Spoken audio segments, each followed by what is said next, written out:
first thing I will say is that we offer a wide range of education, coaching services for everybody, right? That is just generally true. So if you need help, do not be afraid to reach out. And on our website, we have a number of free resources that you can access without even talking to somebody. So if you don't want to talk to us, that's okay. I won't take it personally.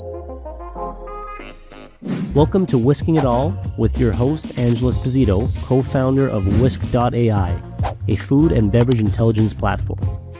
We're going to be interviewing hospitality professionals around the world to really understand how they do what they do. Welcome to another episode of Whisking It All. We're here today with Lauren Fernandez, CEO of Full Course. Lauren, thanks for joining us. It is absolutely my pleasure. Yeah, I'm excited to chat. I mean, I know you have a lot of experience in the industry, so we'll chat about all that, about Full Course and more. So maybe to just start off, I know your background, 2 decades in kind of the transitioning from a general counsel to a restaurant operator. So maybe let's start there. What kind of inspired you to kind of go through that career shift? Yeah, so I'm going to blame my mom and dad for this one, actually. So, and I think it's important to honor the roots of where your hustle comes from. So I'm the daughter of a proud Cuban American. I was born in this country, but my father immigrated when he was 10.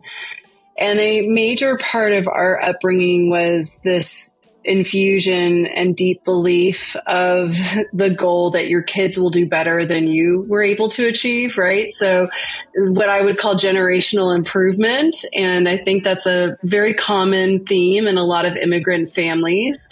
Yep. And I don't think I often give credit enough to the amount of hustle that has infused in me as a result. So example, like my mom and dad both had college degrees and postgraduate degrees in medicine, and were very accomplished in their respective fields. And so it was expected of me and my siblings that we not only went to college, but we got at least one postgraduate degree. And I have 2. So, I have a law degree and an MBA, and not many people knew that about me when I was an attorney, and it wasn't something I trotted out. I mean, yeah, it was on the wall, but no one ever reads your diplomas on the wall, right? And I did that on purpose because I knew that someday would come that I would hit the sort of ceiling for me personally and professionally on what I could do with my law degree, and would probably shift back into more of a business setting or in some kind of business role, leadership, what have you. So those seeds were planted very early. They were part of my strategy actually in picking Emory University for both my law degree and my business degree, because I wanted to be in 2 top 20 programs. So it was not just an overnight whim for me to jump and make that shift from general counsel to entrepreneur.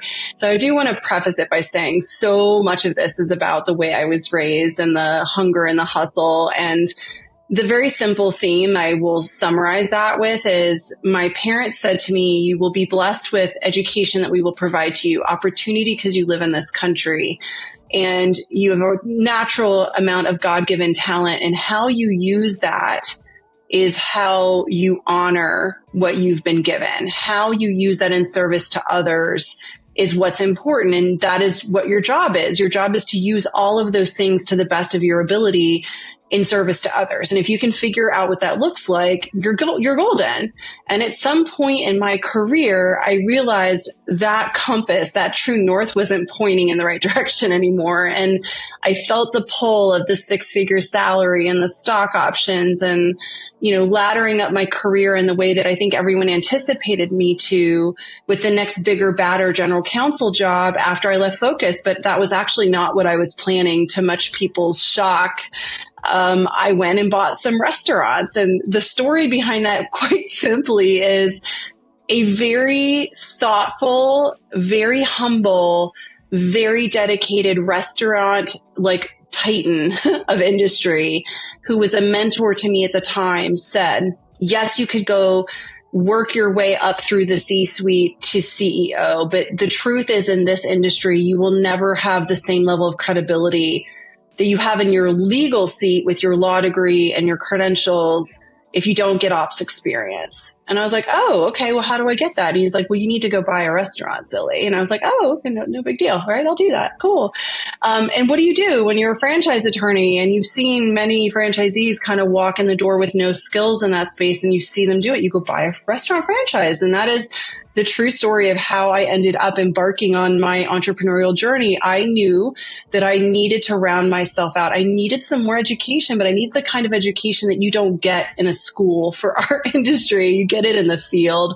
And that is what happened, my friend. Like, I went to go buy one through a series of random events or, good fortune and opportunities. Yeah. I ended up partnering with someone. We formed Origin Development Group. We bought the rights to Chicken Salad Chick development for Atlanta, Augusta, and Athens. And within a matter of months, I found myself a restaurant operator. I had to go buy a pair of non-slip shoes.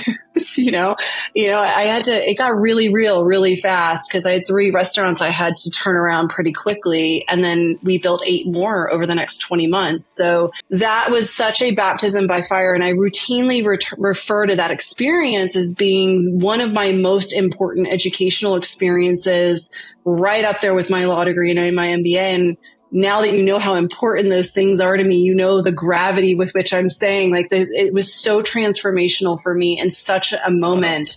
And that journey informed so much about what we do at Full Course now. So when we exited our restaurants in 2018, I had a moment to pause at age 40 for the first time in my life. I've literally been working since I can't even remember, 13, 14, maybe even earlier, if we're going to be real about it.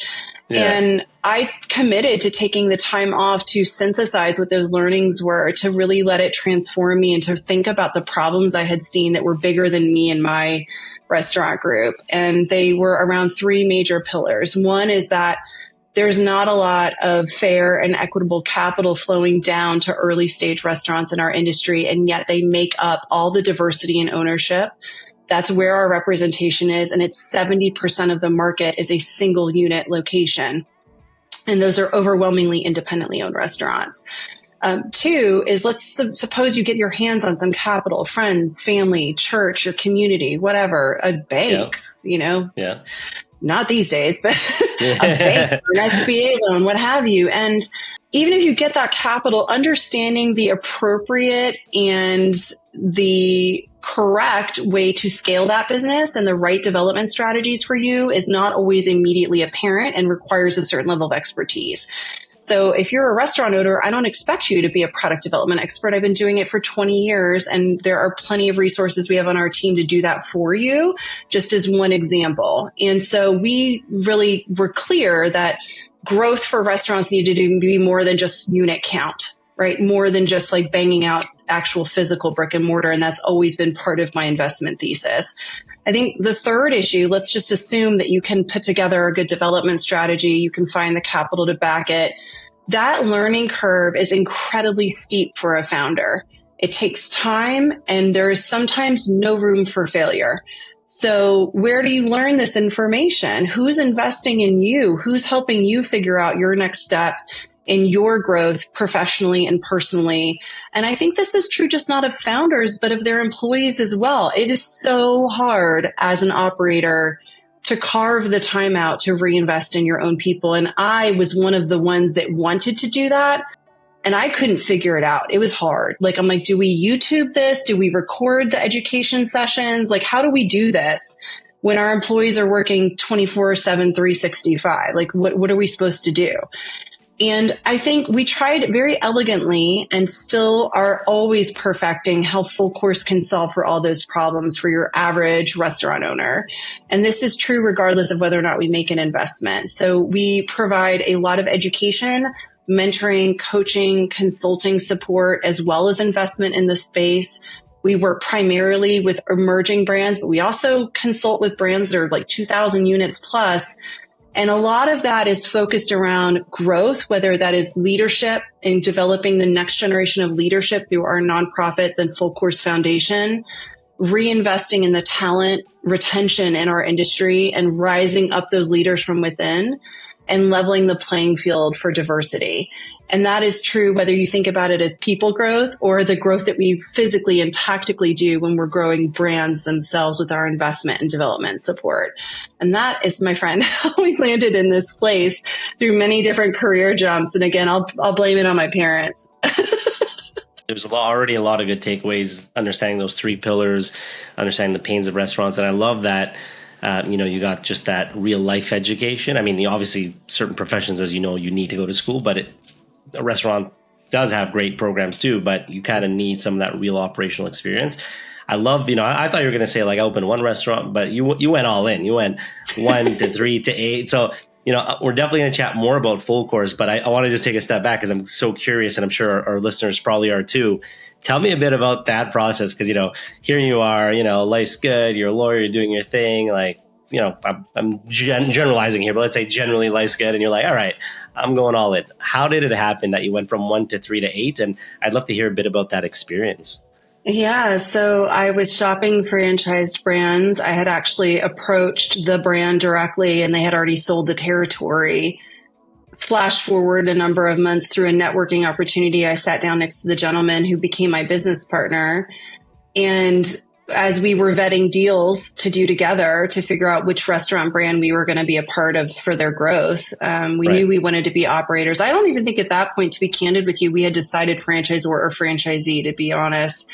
Got it. And it was just the most random thing, but his next door neighbor was the guy behind the deal who had bought the territory. And so somehow some conversation happened, and then we got involved, and then they were like, maybe we don't want this deal. Truthfully, like, it was just one of those fortuitous things, because we were actively sourcing other deals while this one kind of landed in our lap.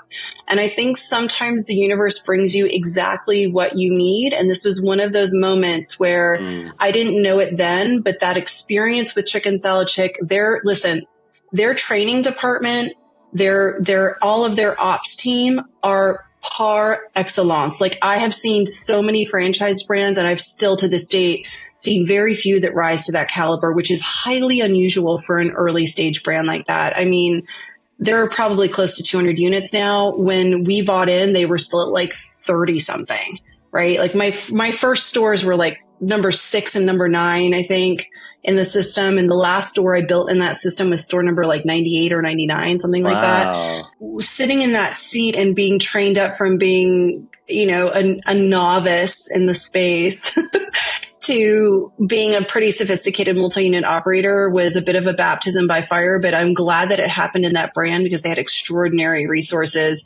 One of whom, this is a true story, was a former Moe's Southwest Grill franchisee who I knew from Focus Brands, who had jumped over to that brand to run franchise business support and became my FBC in the field. And he is now the chief operating officer of Full Course. So it's funny how that kind of came around. A small world. But yeah, that became a humbling moment. And the true story is we closed the deal, and I walked in my, corporate Barbie attire, high heels and all, to the restaurant where we met the management team for the 3 restaurants we bought. And I said to them, I know I don't look like the person that you expected to buy this brand, but what I'm going to do is get in the trenches with you for the next 3 months. I'm going to ask you to teach me everything. I'm going to ask for your ideas. And I'm not asking you to believe me right now. I am asking you to just give me the chance. And I will prove to you that I want to be the kind of owner that you've always wanted next to you, the kind of manager that you've wanted above you. Like, I will figure this out with you, but we're going to do this as a team. And I did exactly what I said I was going to do. I said bye to my fancy office in Buckhead, and I told my partners I'd see them in 3 months. And it took me about that long to turn it around. But in that process, I gained their trust. I worked shifts. I opened. I closed. I figured out all the places we needed to work on the business. And I made a list, and I kept prioritizing the list, and we just kept checking off that list for the next year. When the development started to pick up and we had more lease opportunities and more chances to grow, every opening we did, every single day. And then when we were done with the opening, we asked the question, how could we have done it better? And we wrote it down and we systematized it. We had this whole thing down to a playbook. I was at that point that we sold the company comfortable opening 5 units a year. It would have been hard to do prior to that moment because we didn't have as much staff. But at that point, we were properly staffed and I was like, let's go. So that was like the hardest part, I think, truly. Like I loved my team. We built this amazing organization. We had almost 500 employees. But man, I had just cracked the code. We knew exactly like how to do the opening, how much money to spend, where to put the money, how to do the hiring, how to promote from within. I mean, we had it down to a science. And that was a huge driver of our growth. And it's part of that experience that we now build out with brands in full course. So everything has a system, a process, and we're constantly refining whether it's for us as full course or it's within the brands themselves. And I think that's a major key to our success. I love the idea of like every day saying could we have done better? It's something we do here at Whisk internally too. We call it like 1% better every damn day. I think BEDD, bed, 1% bed. And we just say like, it's a series of these incremental things. Because sometimes you're like, that's just an incremental change. But when you do 1,000 incremental changes, all of a sudden it's like it makes a big difference. And so I'm a big fan of that mentality. One thing I just like to get, and then we're going full in on full course. But one thing I just got to know from your perspective is because someone coming that wasn't in the trenches and then getting into the trenches, I think there's obviously a lot of learning, but there's also things you probably see with a different eye in a positive way, because it's like, you didn't grow up doing this. So it's like to you, it might be like, why are you guys doing this? So maybe you question things. So I'm curious, like, what are some things that maybe come to mind that you were like, hey, like, why are we doing this like this? Or why are we doing that like that? Because I think this will resonate with the audience. There was a lot of pencil and paper. Like inventory was a nightmare. There was no sheet to shelf. So the way the inventory was laid out was not how we organized our kitchens. So that was kind of like mission critical. Wow. We got that really buttoned up. We started looking at ways we can implement even just the simplest of technology. Like, could we put this inventory on an iPad so that when a manager's walking through, it's like defaulting to the last inventory that you put in. So it feels a little bit more reasonable. Like, did I enter it as a third of a liter last time or a half? Right. What are we going to call that this time? I know it's just like the silly, like blocking and tackling of daily ops that you're like, how can I make this more efficient? Because it's all human powered, right? And that labor matters, as we all know, right? So I come from a tradition going way back in my career of like Swiss level efficiency. When I worked for Novartis before I ever because, my career was in product development. So part of that I spent in pharmaceuticals before I ever jumped to focus brands. So I loved about that company that if you innovated in a space, and even if you were a lawyer, the mission was, how can you document this as a procedure so that this becomes best practice for the entire set of lawyers that work for Novartis? It was like 850 at that point around the world. And it can go into a repository where it becomes additive to our collective knowledge bank. And you may not be the forever author of that document. The next person might improve it better, but it was rare to find something that hadn't already been documented within that company. And it was a great place to be as a young lawyer because, man, everything had an SOP, right? Everything. And that's you amazing. Found something that didn't, you're like, ooh, I get to author something. Are you kidding me? And when I came into those kitchens, I'm like, oh God, this is, I would go, where's the process for that? Is there a chart? And I'm like looking at the walls and they're like, no, we just know. And I'm like, okay, nope. That needs to be. And then the question I would ask the team is, how often do you use this process? Well, we use it every day, twice a day. Okay. Well, does everyone on the team knows it? Who's cross-trained on it? Who needs to use this? And then we would design all kinds of internal documentation. It was easy to access. We had like a manager cheat Bible. It was like their cheat code with like quick reference tabs. And we generated that almost as like a manager Bible every time we went to a new opening. And then we would update it periodically. Like one of the common issues was we just couldn't keep track of which manager was where, and texts and phone numbers and email addresses. And we did the same thing for key vendors. Like we had all of their contact information. Was it always like that? No. But as I became more confident as an operator and I knew what good looked like, I'm like, we're going for best, people, buckle up.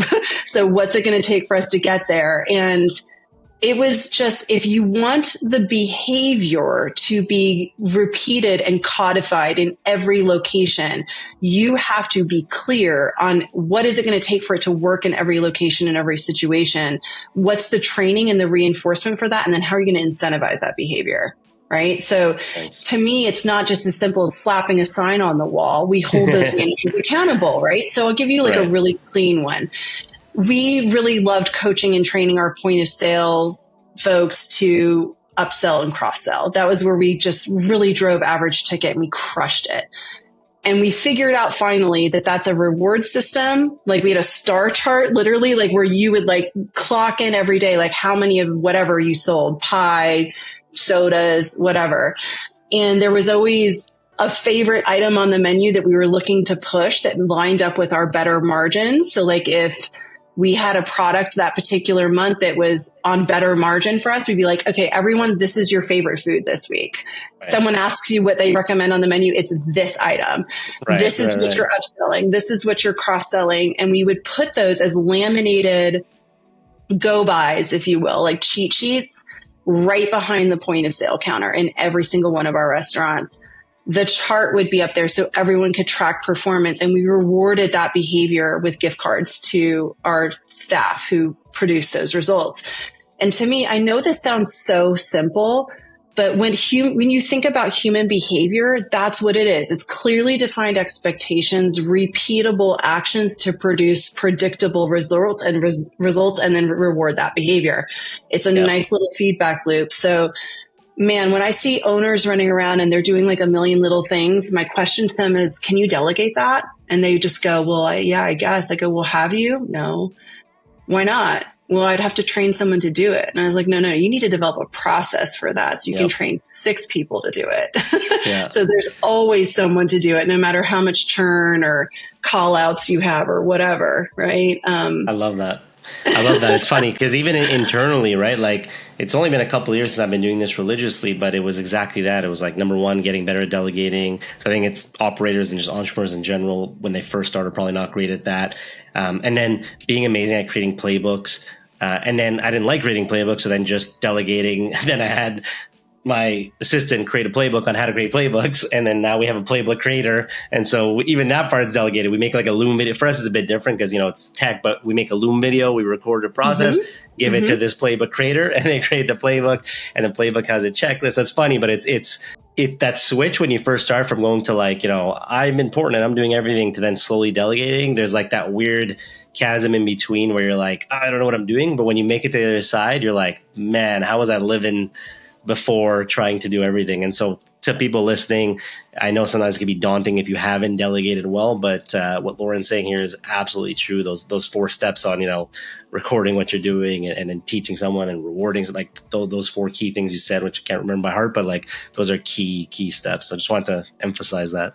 I couldn't agree more. We use it every day in this business, right? I mean, we're able to invest in at a fairly rapid pace, like multiple brands a year, and walk them through our proprietary process of how we stabilize, optimize, and grow brands. And every aspect of the business needs that kind of documentation, those templates, those strategies, those tools, and those techniques. And so we've been doing this for 5 years. We have hundreds of courses that we've developed, techniques, tools, and those are all proprietary to Full Course and its clients. And we are happy to share those many playbooks. And look, it's not a one size fits all thing. I can't stress that enough. I think a lot of people make the mistake of thinking that you put an SOP together, that it locks people into a certain way of doing things. And I think that's actually a mistake. I think the right thing to do is say, what is the expected outcome that I want?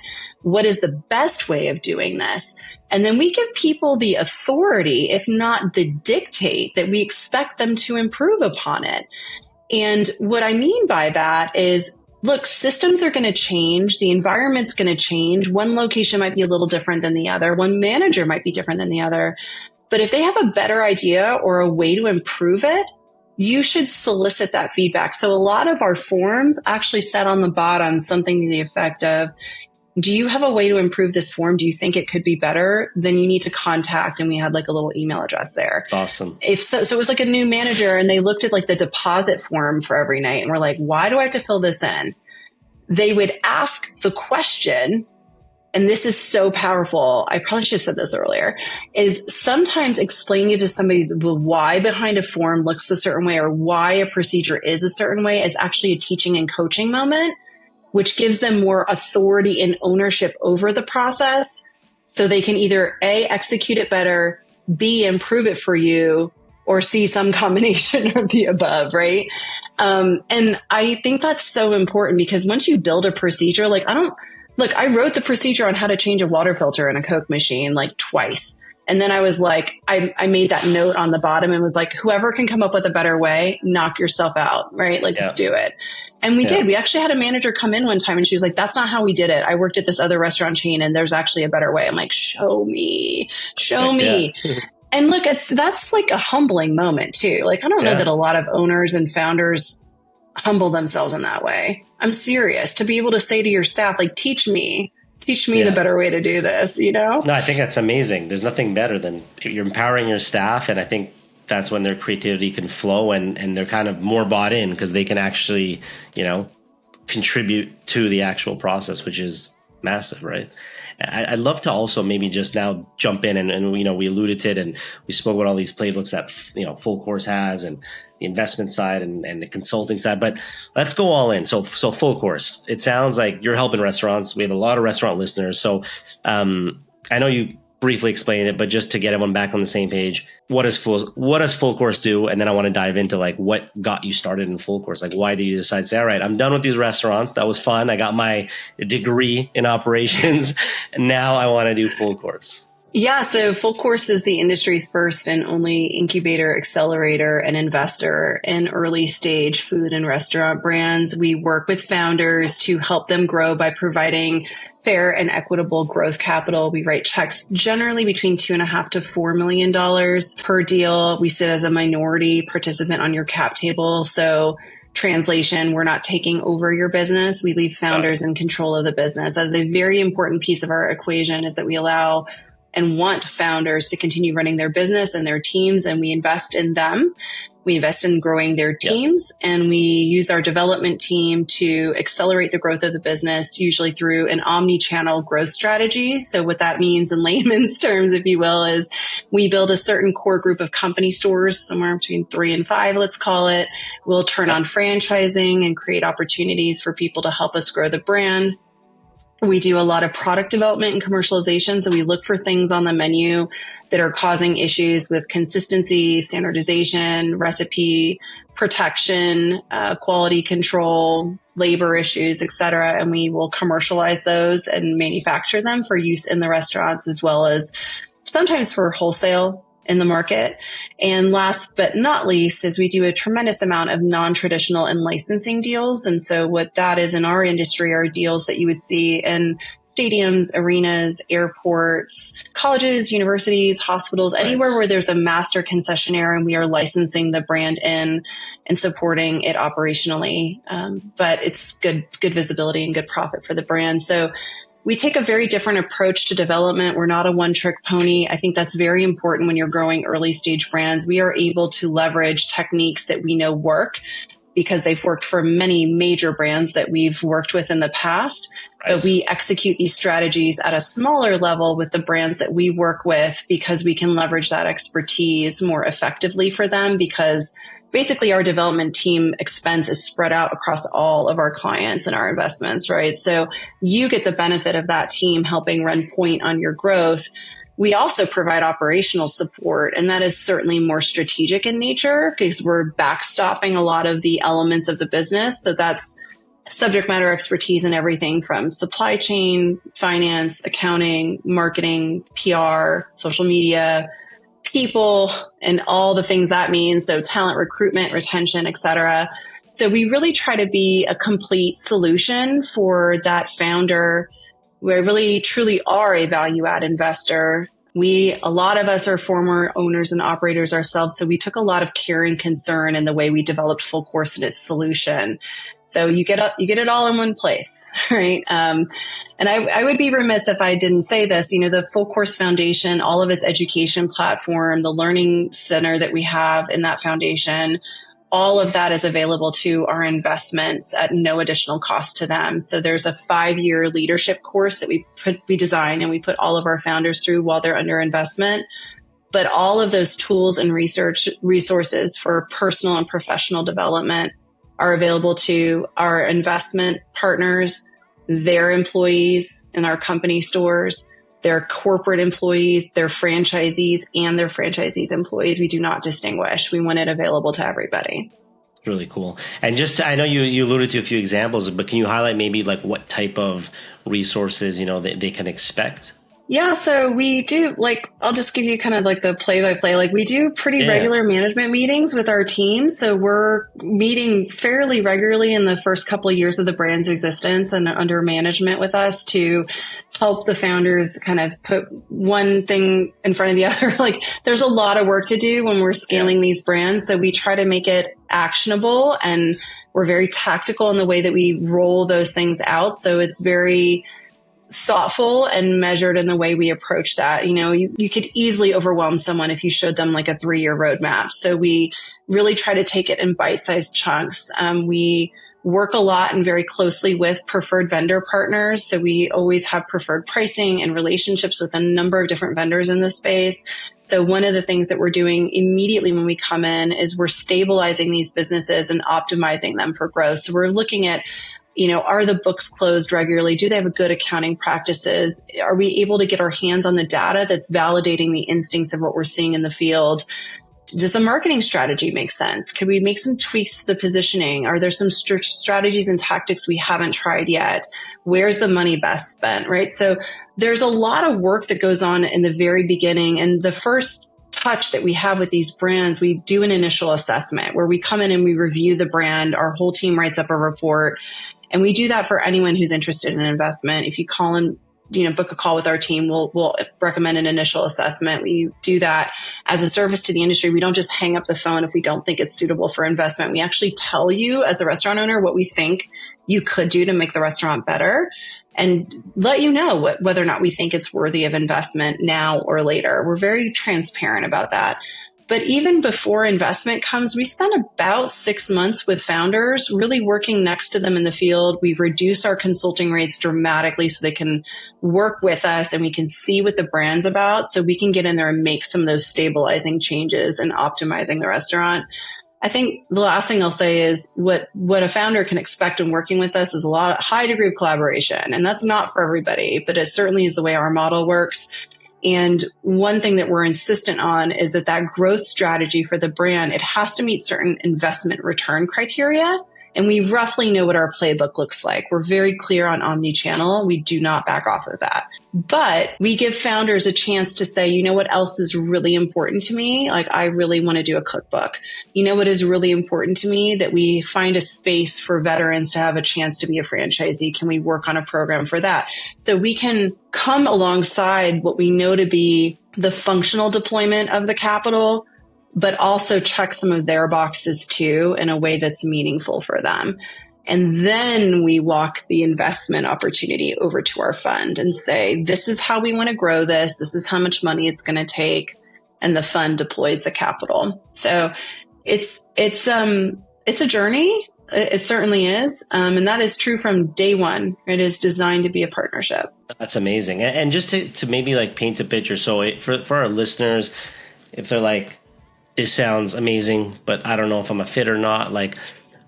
Can you maybe give some examples of who would be a good fit? I know you spoke about one size doesn't fit all, and it could be one location, it could be multi, but maybe just to paint the picture a little more for the people listening, should they, maybe some minimum, should they at least have one store, a certain amount of revenue? Is it mainly fast cash? Anything you can kind of paint so they can be all right, this sounds like me. Let me check out the website. Let me reach out to Lauren, or their team? For sure. So first thing I will say is that we offer a wide range of education, coaching services for everybody, right? That is just generally true. So if you need help, do not be afraid to reach out. And on our website, we have a number of free resources that you can access without even talking to somebody. So if you don't want to talk to us, that's okay. I won't take it personally. But our team website, just to plug it right there, website URL is fullcourse.com. Perfect. Just wanted to make sure I don't want to butcher it in case it wasn't it. So fullcourse.com. Perfect. You're like, don't want to forget that. Yeah. Bookmark that sucker. So that's the first thing I will say. However, as it comes to investments specifically, we are talking about our Accelerator program within Full Course. We are generally looking for restaurant brands that are in the hands of the owner. Sometimes that's also the founder, but it's okay if it's not. It's okay if you've already started franchising. That usually does not scare us off either. We know we're going there anyway, right? We love brands that are usually differentiated in their point of view. It's not a requirement, but it's nice, right? So they represent a different culinary point of view. They have something new to offer to the space. And that is just generally true of how we look at investments. We know the space very well. We know what's crowded and what's not. I am very adamant about supporting underrepresented founders. So while that is not a requirement for our investment, we are out there actively searching for brands that are culturally, ethnically, or racially differentiated, that have a female founder, for example, that maybe have a working parent as the founder. You know, I just think really kind of trying to cast a light on the foods and the stories that we want to hear as consumers. And it's just a fact, right? Female and minority owned businesses receive less than 3% of venture capital in the United States. And the way that you change that scorecard is by being thoughtful about where you are sourcing brands from. It also doesn't hurt to put the capital in the hands of a female and minority founder who cares about those kinds of things, because that is one of the other ways that you change the game, right? But generally speaking, what we say is at least one unit open for 1 year with $1 million AUV. Those are not a hard line. That is a general rule of thumb. We cannot invest in brands that do not have a cash flowing business. But, you know, in a post-COVID environment, is it a hard line on $1 million AUV? No. But does it need to be able to get there? Yeah. Right. So, you know, we're looking for franchisability in these brands too. Like if you can't get the AUV up that high, it's going to be really hard for a franchisee to take home profit after they pay you 7%. So it's always something that we're thinking about. Now, for brands that don't meet that criteria, what I will say is we have an incubator program that's actually through our nonprofit. So if you have an idea, maybe a food brand, you've been doing it as a cottage industry, a pop-up, a food truck, a catering business that don't have a physical brick and mortar, you can still go through the book a call on our website at fullcourse.com, and the prompts will get that information out of you, and we will put you in the considerations side of the business for the nonprofit incubator that we use federal and state and sponsorship funding for to help offset the cost of that. And that is designed to help you get your first restaurant unit open, including putting you in touch with capital sources that can help you pay for that. So that's a very interesting service that we offer. It's called our launch program. Mm-hmm. Launch. No, I'm glad I asked that question, because I think people listening now really understand, hey, they can get free resources, they can go down the investment kind of accelerator route, and then there's also this kind of incubation route. So it's like super clear. So I'm glad we went through that. And, you know, one thing I always like to do, and it might be hard to think about it, because I know when people ask me, it's hard to pinpoint one, but any kind of case studies that come to mind. And I know it's hard sometimes when someone asks you, it's like, tell me a funny story, and then you can't think of anything on the spot, but obviously you have funny stories. But if you have any recent, I guess, case studies that come to mind, it'd be cool to just share it. It'd be like, hey, we had this, and if you can't name names, you don't have to name names, but just like, hey, we had this 3 unit that came in, we did X, Y, Z. Like, I think it's always nice to hear some real life stories. Well, you know, I think you can certainly go to our website and see some of the information about the public investments that we've made. But one thing to understand is that when brands are in our accelerator, we deeply respect a founder's right to, there are several moments where they are in the process and they have a choice to back out without major consequences to them before equity really starts changing hands. And we do that as a service, not just to them, but to us, to make sure that the fit is right. Now, we work with founders very closely. And I think that if you look at our website, you can like see some examples of what those look like. But for us, I think that one of the things that we look for that's so important, and this is true whether it's in the incubator and the nonprofit side of our business or in our accelerator, because we're teeing them up for investment, is that founder's purpose and mission and their story needs to be something that you infuse into the brand. And one of the coolest things that just happened, it actually gives me goosebumps, is when we met Neil and Samir and Nani, the founders of Nonstop, I've known them for years. And when we finally made an investment and we started shaking out the nuances of the brand story, we hear them talk about their mom's recipes a lot. And it is incredibly important to them to tell their cultural point of view through food. And they use her recipes to do it and give her all the credit. But there's not a lot of her on TV, on press and whatever, and that's her choice. But one of the things that our team just put together was this adorable avatar of their mom. And when there's customer feedback, there's like a mom at Nonstop email address, because it's like, if you want to complain, like, you know, our mom needs to hear too. And it's sort of like part of the shtick. But like, what's so important about that as an example is that we leaned into the fact that it is that they love talking about their mom. They love telling stories about how their mom fed their friends. That's awesome. And how that became a leveling ground for them to be the cool kids with good food instead of the weird kids eating Indian food at lunch.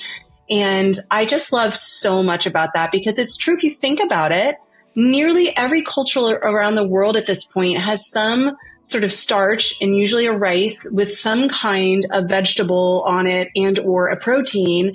And that can be a universal truth that connects cultures.